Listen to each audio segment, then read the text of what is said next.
Sobat semuanya, sebagai upaya penuntasan pengangkatan honorer di tahun 2024, maka pemerintah di sini memfokuskan 100% kuota untuk P3K. Nah, selanjutnya berdasarkan dari kuota formasi, nantinya akan ada honorer yang diangkat menjadi P3K penuh waktu dan juga P3K paruh waktu. Nah, selanjutnya untuk yang di bawah naungan Kemdikbudristek, maka di sini nanti tetap akan menggunakan Dapodik dan juga database lulusan PPG Kemdikbudristek untuk bisa melakukan pendaftaran. Sehingga meskipun kita ini nggak masuk dalam database BKN, sepertinya kita nanti tetap akan bisa untuk melakukan pendaftaran P3K di tahun 2024. Lantas berarti kalau misalkan di sini menggunakan Dapodik sebagai database untuk nanti bisa melakukan pendaftaran, berarti di sini kalau misalkan kita itu tidak terdaftar di Dapodik, kita tidak bisa melakukan pendaftaran. Nah, kira-kira bagaimanakah peluang diangkat CPNS ataupun juga P3K 2024? Pada video ini kita akan berbagi update informasi terbaru, yaitu 6 jalur pengangkatan guru honorer dan juga tendik pada seleksi CASN 2024. Kira-kira bagaimanakah informasinya? Silahkan simak video ini sampai selesai.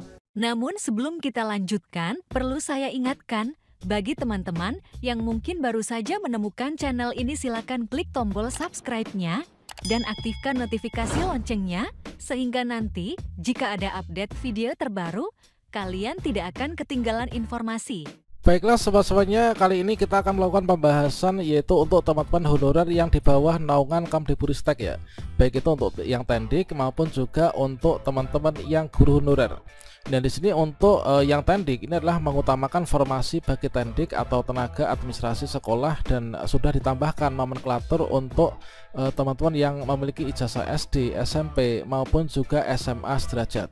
Ya, benar di sini nanti untuk formasi TAS atau formasi tenaga administrasi sekolah ataupun juga formasi tendik ya yang ada di sekolah nanti masuk dalam usulan formasi P3K teknis. Nah, sedangkan untuk teman-teman guru honorer di sini nanti tetap menggunakan Dapodik dan juga database lulusan PPG Kemdikbudristek untuk kita itu melakukan pendaftaran P3K guru tahun 2024. Nah, kalau misalkan seperti ini, berarti di sini nanti ketika teman-teman sudah melakukan pendaftaran akun, kemudian login, maka ketika kita memilih formasi, misalkan kita memilih untuk yang tendik ya. Untuk yang tendik ini nanti kita memilih yang formasi P3K teknis, maka kita akan bisa lanjut untuk melakukan pendaftaran. Kemudian untuk teman-teman yang ingin mendaftar di P3K guru, ini nanti kita harus terdaftar di Dapodik ya. Dikarenakan di sini nanti tetap menggunakan Dapodik dan juga database lulusan PPG Kemdikbudristek. Nah, selanjutnya kalau misalkan kita ini tidak masuk Dapodik ya, ini sama halnya dengan di tahun sebelumnya, yang mana di sini sebagai database untuk kita bisa melakukan pendaftaran, lanjut pendaftaran P3K guru, ini adalah kita datanya dari Dapodik. Nah, kita itu Dapodiknya di mana? Misalkan saya di Kabupaten A, maka nanti akan saya masuk di sana. Kalau misalkan kita nggak masuk Dapodik, ketika kita pilih formasi P3K guru, berikutnya nanti jabatan kita itu nggak akan terbaca. Kemudian juga prodi pada Dapodik nggak akan terbaca, sehingga kalau misalkan jabatan dan juga prodi di Dapodik ini nggak terbaca, nggak ada ya, karena kita memang belum masuk Dapodik, maka kita nggak akan bisa memilih pendidikan ya, sehingga kita nanti nggak bisa melanjutkan pendaftaran teman-teman. Nah, selanjutnya kalau misalkan kita cek kembali ya untuk alur pendaftaran di tahun 2024, sepertinya nanti tetap akan seperti ini. Jadi alur pendaftaran seleksi P3K guru itu nanti akan diikuti oleh teman-teman guru honorer di sekolah negeri maupun juga guru honorer sekolah swasta yang sudah masuk Dapodik. Kemudian juga teman-teman individu baru, artinya teman-teman yang tidak masuk Dapodik ini nanti bisa melakukan pendaftaran asalkan teman-teman ini memiliki sertifikat pendidik ya yang masuk dalam database lulusan PPG Kemdikbudristek. Nah, selanjutnya di sini nanti kita melakukan pendaftaran akun, membuat akun berdasarkan dari NIK dan juga tempat tanggal lahir kita akan terbaca nih. Nah, berikutnya nanti setelah kita login, ketika kita memilih formasi jenis seleksi P3K guru misalkan, maka di sini akan disinkronkan dengan info GTK. Sehingga teman-teman nanti di sini untuk verbal ijazah di info GTK itu suatu hal yang sangat penting sekali ya. Jadi sebelum nanti pendaftaran dibuka, dipastikan kembali apakah verbal ijazah di Info GTK itu masih tersemat, terverifikasi ataukah belum, ataukah mungkin hilang atau bagaimana. Silahkan ditindaklanjuti ya. Dan untuk tutorial cara verbal ijazah terbaru di tahun 2024 ini sudah saya berikan tutorialnya pada video sebelumnya.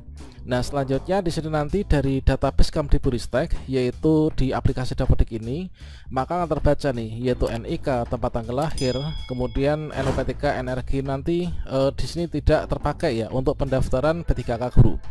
Nah, selanjutnya nanti berdasarkan dari ijazah kita, yang mana nanti akan terbaca di sini, yaitu prodi di Dapodik kita, maka kita nanti akan bisa memilih formasi nih. Baik itu nanti dilihat dari kualifikasi akademik, ijazah, atau mungkin juga jenis sertifikasi, maka kita akan bisa nih untuk memilih formasi ataupun mata pelajaran yang nanti akan kita daftar. Namun kalau misalkan di sini kita sesuaikan dengan untuk update terbaru di tahun 2024, nanti akan ada sedikit perbedaan antara seleksi P3K guru tahun sebelumnya dengan di tahun ini ya, tahun 2024. Seperti yang di sini kita dapatkan untuk informasi terbaru terkait tentang pengajuan formasi CPNS dan juga P3K 2024, maka di sini nanti teman-teman yang bisa mendaftar itu adalah yang pertama THK2. Jadi teman-teman THK2 meskipun ijazah SMA nanti bisa melakukan pendaftaran. Kemudian yang kedua itu adalah guru honorer yang terdata di database BKN. Hasil pendataan non ASN tahun 2022.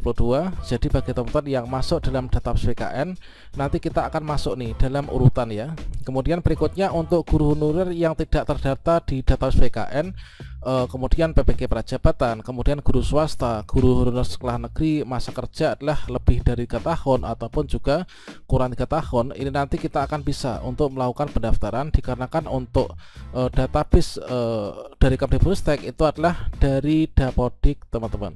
Sehingga kalau misalkan di sini nanti teman-teman yang tidak masuk Dapodik sehingga tidak terbaca seperti ini, maka teman-teman nanti bisa ada beberapa opsi ya.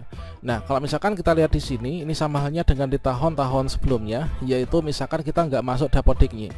Tapi kemarin itu ketika pendaftaran menjelang dibuka, itu ada pengumuman bahwasanya teman-teman yang menjadi THK2 meskipun nggak masuk Dapodik, ini di sini ada kolom tersendiri untuk nanti melakukan pendaftaran lewat jalur THK2.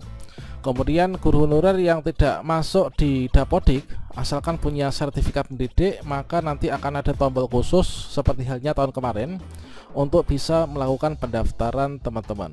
Sehingga di sini kalau misalkan kita rangkum itu ada 6 jalur pendaftaran. Dan dari 6 jalur atau 6 opsi jalur pendaftaran itu adalah untuk yang pertama, yaitu melalui aplikasi Dapodik. Kalau misalkan teman-teman di sini masuk di Dapodik, otomatis nanti sini jabatan terbaca, kemudian prodi terbaca, sehingga kita ini akan bisa memilih pendidikan dan bisa melanjutkan pendaftaran asalkan apa? Asalkan di Pemda kita itu membuka formasi sesuai dengan ijazah linear kita ya, ataupun juga serdik yang kita miliki. Nah, selanjutnya kalau misalkan di sini kita nggak masuk Dapodik, teman-teman nanti bisa melalui jalur database lulusan PPG. Sama halnya dengan teman-teman lulusan PPG Prajabatan atau mungkin juga yang punya serdik meskipun itu dari PPG dalam jabatan, seperti yang lain tetap akan bisa untuk melakukan pendaftaran sama halnya dengan tahun kemarin. Yang ketiga yaitu jalur database BKN. Meskipun kita nggak masuk Dapodik, kita nggak masuk database lulusan PPG, namun kalau misalkan teman-teman sudah masuk di database BKN hasil pendataan non ASN tahun 2022, maka teman-teman nanti akan bisa melakukan pendaftaran ya. Kemudian untuk yang keempat yaitu database XTHK2. Nah, teman-teman yang nggak masuk di BKN, nggak masuk di lulusan PPG, nggak masuk di Dapodik, asalkan masuk di database XTHK2, maka kita akan bisa untuk melakukan pendaftaran. Nah, kalau misalkan kita nggak bisa lagi, maka teman-teman nanti bisa melakukan pendaftaran yaitu P3K teknis ya.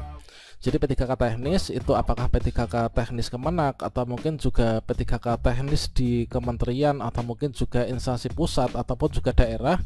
Yang jelas di sini untuk syarat P3K teknis itu harus memiliki pengalaman kerja minimal 2 tahun teman-teman. Kalau misalkan teman-teman nanti mendaftar P3K teknis, harap diperhatikan benar untuk SK pengalaman kerja itu dipastikan yang valid ya, yang valid dan juga sesuai dengan relevansi dari bidang kerja yang nanti akan didaftar. Dikarenakan untuk P3K teknis, hal yang paling rawan ya, paling rawan adalah kita nggak lulus seleksi administrasi itu pada bagian pengalaman kerja ini teman-teman. Kemudian juga teman-teman nanti bisa mendaftar lewat jalur CPNS ya. Yang jelas untuk CPNS itu nanti ada persyaratan usia. Untuk kita ijazah S1 itu adalah maksimal 35 ya. Nah untuk yang di atas itu nanti bisa 40 ya. Kemudian nanti juga kalau CPNS itu nanti yang jelas syaratnya usia, kemudian juga ijazah. Ini harus linear betul ya dengan formasi yang nantinya itu akan didaftar.